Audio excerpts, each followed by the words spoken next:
নমস্কার বন্ধুরা, দেবীকন্যা চ্যানেলে সবাইকে স্বাগত। আজকে আমরা একটা নতুন রেসিপি নিয়ে এসেছি, মানকচু দিয়ে বাটা। চলো আমরা দেখি কি কি উপকরণ লাগে। আজকে হচ্ছে কচুটা 250 মতন, আর নিয়েছি নারকেলটা একটা গোটা নারকেল হাফের 3 ভাগের 1 ভাগ, আর 5টা লঙ্কা আর 2 চামচি সর্ষে। এই হচ্ছে আমাদের উপকরণ। বন্ধুরা এই দেখো, আমি মিক্সিতে সব একসাথে করে পেস্ট করে নিয়েছি। বন্ধুরা প্রথমে আমি তেল দিলাম, অল্প করে তেল দিলাম, পরিমাণ মতন, যেরকম তোমার কচু সেরকম অনুসারে তুমি তেল দেবে। তারপর তেলটাকে ভালো করে গরম করলাম। এখন আমি কালো জিরা ফোড়ন দিলাম,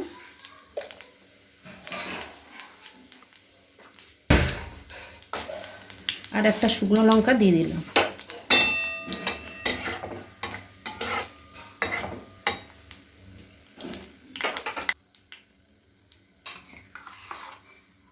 এখন আমি যেই পেস্টটা করে রেখেছিলাম সেই পেস্টটা তেলের মধ্যে দিয়ে দিলাম।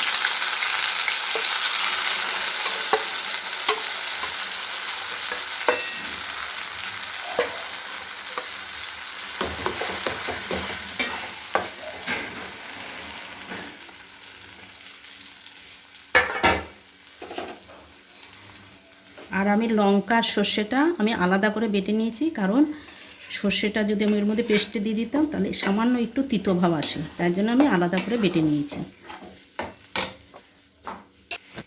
এবার আমি হলুদ দিলাম, পরিমাণ মতন নুন দিয়ে দিলাম,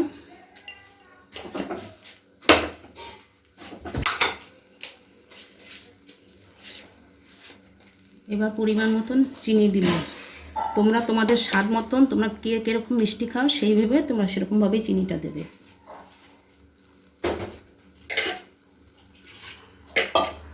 আর একটু বাটার মধ্যে একটু মিক্সিটা ধুয়ে একটু জল দিয়ে দিলাম। একটু জল না দিলে কিন্তু পুরো আঠা আঠার মতন ধরবে, একটু জল দেবে, তবে জিনিসটা স্মুথ সুন্দর হবে।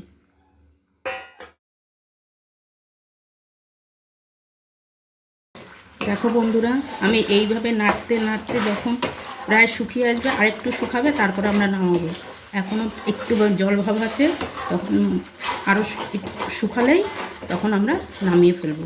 তোমরা তোমাদের মতন মিষ্টিটা নুনটা দেখে তারপরে তোমরা নামাবে।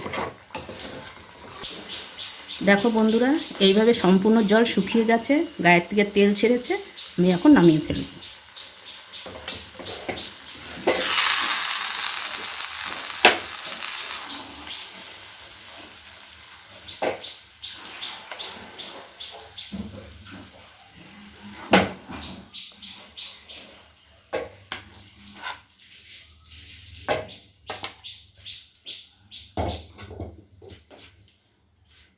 এই দেখো বন্ধুরা, এইভাবে আমি করলাম।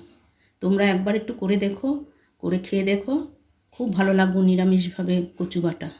যদি তোমাদের ভালো লেগে থাকে একটা লাইক, শেয়ার, একটা সাবস্ক্রাইব করে দিও।